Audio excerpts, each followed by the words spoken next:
کہنا کیسے ہے؟ اب ایک بندہ ہے، امام کے پیچھے اس کی ابتدا میں نماز پڑھنے کے لیے آیا ہے، اقامت ہو چکی ہے، اقامت کے بعد اب امام نے اللہ اکبر کہنا ہے۔ اب امام بھی ریڈی ہے اور مقتدی بھی الرٹ ہے، لیکن امام نے ابھی تک اللہ اکبر کہا نہیں۔ تکبیر تحریمہ امام کی زبان سے یہ الفاظ نہیں نکلے اللہ اکبر، لیکن مقتدی اپنی نیت تیار کرنے کے بعد اس نے اللہ اکبر کہہ کے ہاتھوں کو باندھ دیا، تو فقہا فرماتے ہیں کہ اس مقتدی کی نماز امام کے پیچھے نہیں ہو سکے گی، اس لیے کہ پہلے امام نماز میں داخل ہوگا، مقتدی بعد میں نماز میں داخل ہوگا۔ تو جب سرے سے اس کی اقتداء امام کے ساتھ نہیں ہے تو نماز بھی اس کی فاسد ہے، اس لیے کہ جب امام کی زبان سے یہ نکلیں الفاظ اللہ اکبر، اس کے بعد اس کے مقتدی نے آواز نکالنی اللہ اکبر، یعنی امام نے اللہ اکبر کہا، اللہ اکبر کہنے کے بعد مقتدی نے اللہ اکبر کہنا ہے۔ اگر امام نے اللہ اکبر نہیں کہا اور مقتدی اللہ اکبر کہہ کے پہلے ہی اس کی زبان سے اللہ اکبر نکل گیا، اگرچہ اس نے ہاتھ بعد بھی باندھے ہیں ناف کے نیچے، تو فقہا فرماتے ہیں کہ اس کی نماز فاسد ہے، اس لیے کہ اس کی سرے سے امام کے پیچھے اقتداء نہیں ہوئی، اس لیے کہ یہ امام سے پہلے داخل ہو گیا۔ تو جب امام ضامن ہے،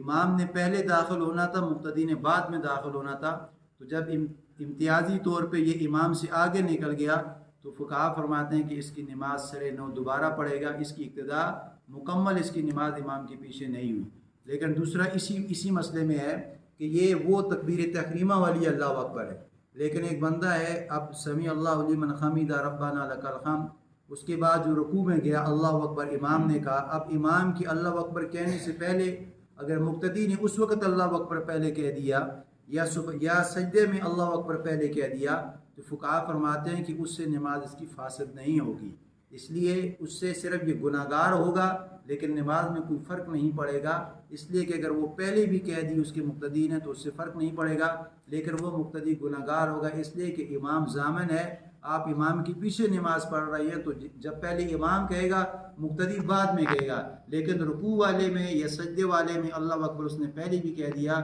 تو فقہا فرماتے ہیں کہ یہ گناہ گار ہوگا، لیکن نماز اس کی مکمل ہوگی۔ دوسرا مسئلہ یہ ہے کہ اب رکوع میں جاتے وقت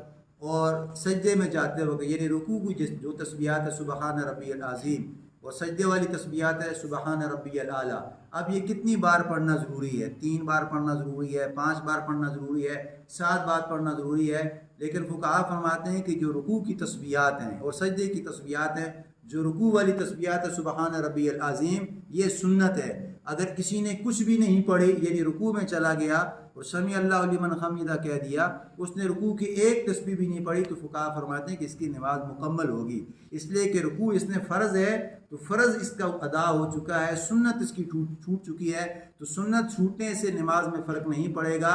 اگر ایک بار اس نے کہہ دیا تو یہ سنت موقدہ ہے، اور اگر 3 بار اس نے سبحان ربی الاعلیٰ سبحان ربی الاعلیٰ سبحان ربی الاعلیٰ اگر 3 بار کہا تو یہ سنت ہے، 1 بار کہا تو سنت موقدہ ہے، اگر کچھ بھی نہ کہا تو پھر بھی اس کی نماز مکمل ہو جائے گی، یعنی 3 بار بھی کہہ سکتا ہے، 5 بار بھی کہہ سکتا ہے، لیکن جب امام کے ساتھ وہ نماز پڑھ رہا ہے، اب امام نے رکوع کیا، امام کو چاہیے کہ وہ مختصر کرے، یعنی 3 بار کرے سبحان ربی العظیم سبحان ربی العظیم سبحان ربی العظیم، لیکن جو اس کا مقتدی ہے اس کو وقت مل رہا ہے، یعنی وہ 3 کی جگہ 5 بھی پڑھ سکتا ہے، 7 بھی پڑھ سکتا ہے، اگر اس کو وقت مل رہا ہے تو وہ زیادہ بھی پڑھ سکتا ہے، رکوع میں بھی زیادہ پڑھ سکتا ہے، اور سجدے میں امام کو چاہیے کہ وہ 3 ہی تسبیح پہ اکتفا کرے، اس لیے کہ بعض بیمار ہیں، بعض لاغر ہوتے ہیں، کمزور ہوتے ہیں، امام کو اعتدال کرنا چاہیے، 3 تسبیحات پڑھ لے، لیکن اگر مقتدی کو ٹائم مل رہا ہے، اس کے پیچھے 5 بھی پڑھ سکتا ہے، 3 بھی پڑھ سکتا ہے، 7 بھی پڑھ سکتا ہے، مقتدی کے لیے گنجائش بن سکتی ہے، 1 بار بھی پڑھے پھر بھی ٹھیک ہے،